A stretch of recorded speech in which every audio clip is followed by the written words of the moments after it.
Hey everybody, it's Matt Madison with Doug Madison Realty. Today's topic is the do's and don'ts after I apply for a mortgage. So, to begin with, the what a lender wants to see whenever you're going through the loan process is it's your financial picture from the time that they give you their pre-qualification letter till the time of closing stays the same. So, what you need to do is you need to make sure that number one, you do not take on any additional debt. And here's why.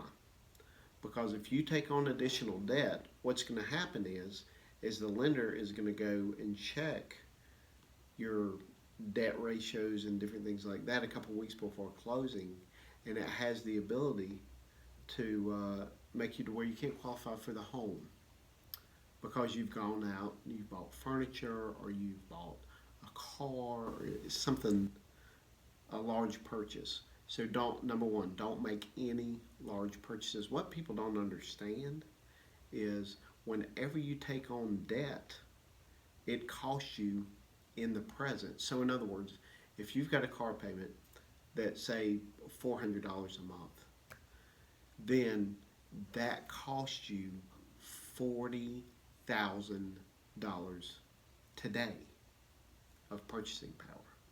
So if there's any way that you can have your transportation needs met without incurring additional debt, it will help you not just in the short term of buying a nicer home, but also in the long term.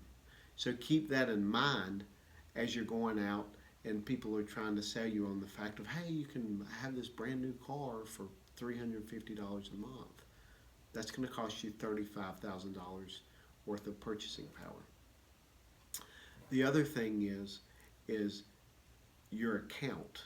So lenders are going to not they're not going to want to see large cash deposits made into your account.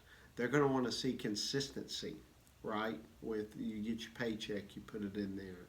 If you've got other income producing assets, you put those in there, that sort of thing. They're going to want to see some consistency there. If you have a $10,000 deposit, that's going to throw up a red flag to the lender. So if you know that you're going to have some money coming in, go ahead and disclose that to the lender. Be open with them and just say, hey, how do we handle this going forward? Because I don't want this to mess up anything as far as my loan is concerned. Another thing is don't co-sign for anybody. Let me tell you why. Because just because you're not the original person that took out that loan, by co-signing, that debt can and will go against you. And what'll happen is that will be used when a lender goes and looks and is looking at your credit and how much your debt is. That'll affect your ability to qualify as well. Another thing is don't change your bank accounts. And here's why. Because what they're going to want to do is they're going to want to look at your bank account day one, and they're going to want to track that one bank account. And if you've got other accounts that you're transferring money to and everything, it just complicates matters, right? So they want to see the same bank accounts that you have on day one as you do on right before you close on your new home. And the other thing is don't apply for new credit, right? We've talked about this, but let me go ahead and reiterate this again. The problem with applying for new credit is when you apply for new credit, then your FICO score can be negatively affected. And when that happens, then your qualifications can be negatively affected as well. Now, so the other thing is don't close any credit accounts. A lot of people think, well, that doesn't make sense because that just means that I'm getting out of debt, right? That I don't have any debt. I'm getting better off. Well, here's the problem with that.